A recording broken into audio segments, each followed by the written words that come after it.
अस्सलामुअलैकुम रहमतुल्लाहि वबरकातुहू। अज़ीज़ तलबा व तलबात, एक बार फिर से इस्तकबाल है आपका हमारे यूट्यूब चैनल पर। आज हम जमात 8वीं मज़मून उर्दू सबक नंबर 7 रानी केतकी की कहानी सबक का मुताला करेंगे। इस सबक के मुसन्निफ़ है इंशाअल्लाह खा इंशा। सबसे पहले चैनल को सब्सक्राइब करते हैं, साथ ही साथ बेल आइकन के बटन को प्रेस करते हैं ताकि नए नए तालीमी वीडियो सबसे पहले आप देख सकें। तो आइए बच्चों देखते हैं रानी केतकी की कहानी। पहली बात में देखेंगे यहाँ पर, पुराने ज़माने में आजकल की तरह तफरीह के ज़राए नहीं थे। फिल्में, टीवी और न कार्टून। बच्चे अपने घर में शाम होते ही बुज़ुर्गों के आसपास जमा हो जाते और उनसे कहानियाँ सुनने की ज़िद करते। बड़े बुज़ुर्ग जो कहानियाँ सुनाते वो बहुत ही दिलचस्प और सबक आमोज़ होती। इनके सुनाने का अंदाज भी ऐसा होता कि बच्चे कहानी के हर मोड़ को अपने तस्वर में वाक़या होता महसूस करते।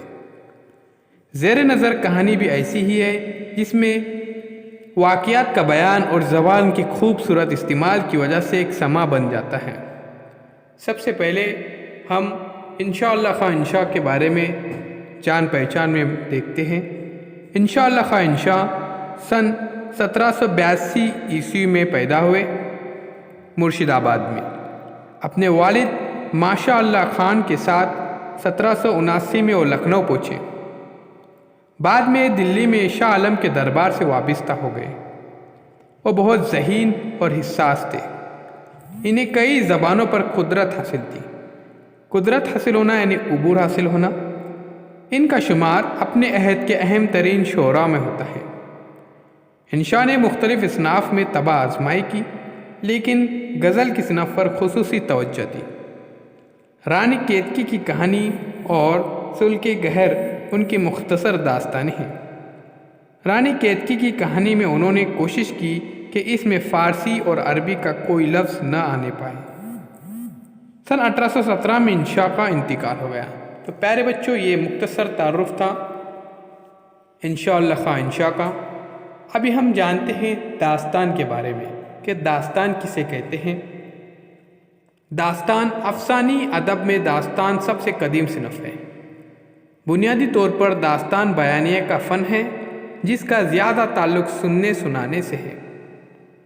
दास्तान कहानी बयान करने का एक असलूब है जिसमें चंद मरकज़ी किरदारों को पेश आने वाले वाक़ये के गिर्द बेशुमार तवील व मुख्तसर वाक़यात मुख्तलिफ़ किरदारों के ज़रिए बयान किए जाते हैं। दास्तान किसी एक वाक़ये पर मबनी नहीं होती। दास्तान के तमाम वाक़यात आम तौर से किसी मरकज़ी किरदार की ज़बानी बयान किए जाते हैं और हर वाक़ये के अहम किरदार दूसरे वाक़ये के अहम किरदारों से मुख्तलिफ होते हैं। दास्तान को दास्तान में शामिल किस्से को इस तरह ख़त्म करता है कि दास्तान सुनने वाले अगले वाक़ये को सुनने के लिए बेचैन हो जाता है। इस तरह एक किस्से से दूसरा किस्सा निकलता चला जाता है। आइए प्यारे बच्चों, अब जानते हैं रानी केतकी की कहानी। प्यारे बच्चों, सफ़ा नंबर 31 जमात 8वीं मज़मून उर्दू। किसी देश में किसी राजा के घर एक बेटा था। उसे उसके माँ बाप और सब घर के लोग कुंवर उदे भान पुकारते थे। प्यारे बच्चों, एक कुंवर उदे धान की कहानी है जो अभी 15 बरस पूरे होने के बाद 16वीं बरस में कदम रख रहा है।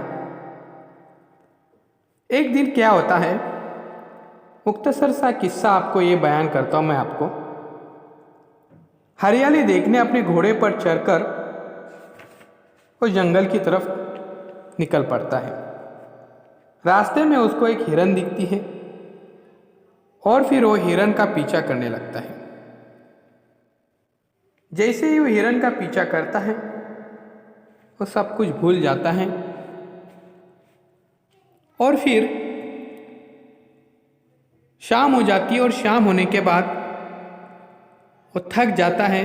अब वो आसरा ढूंढता है कि अब मैं किसी एक जगह पर क़याम करूं, यानी ये रात गुजारूं।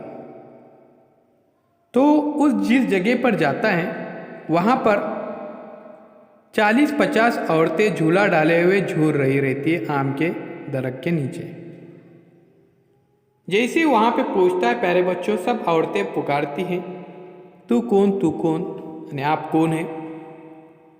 झूला झूलने वाली लाल जोड़े पहने हुए, जिसको सब रानी केतकी कहते थे, वो कहती है, इस लक चलने को भला क्या कहते हैं, यानी आप है कौन। उसके बाद उसको वहां से चला जाने के लिए कहते हैं, तुम यहाँ पे आकर कैसे टपक पड़े, यहाँ से चले जाओ। मगर ये गुजारिश करता है और कहता है कि मैं थक चुका हूँ, काफ़ी लंबा सफ़र किया मैंने हिरन के पीछे भागकर, मगर मुझे कामयाबी नहीं मिली, अब मैं आराम करना चाहता हूँ। उसके बाद उसको रहने की इजाज़त मिलती है। वो एक दरख्त के नीचे रहता है और उसको पुकारते हैं कि आपको अगर कुछ खाने पीने चाहिए तो आप बोल सकते हैं, मांग सकते हैं। इस तरह से प्यारे बच्चों वहाँ पर रात गुजारने की कोशिश करता है, मगर उसको वहाँ पे नींद नहीं आती। जब कुंवर उदय पूरा किस्सा सुनाता है कि मैं सर उठाए हाँफता हुआ चला आया हूँ,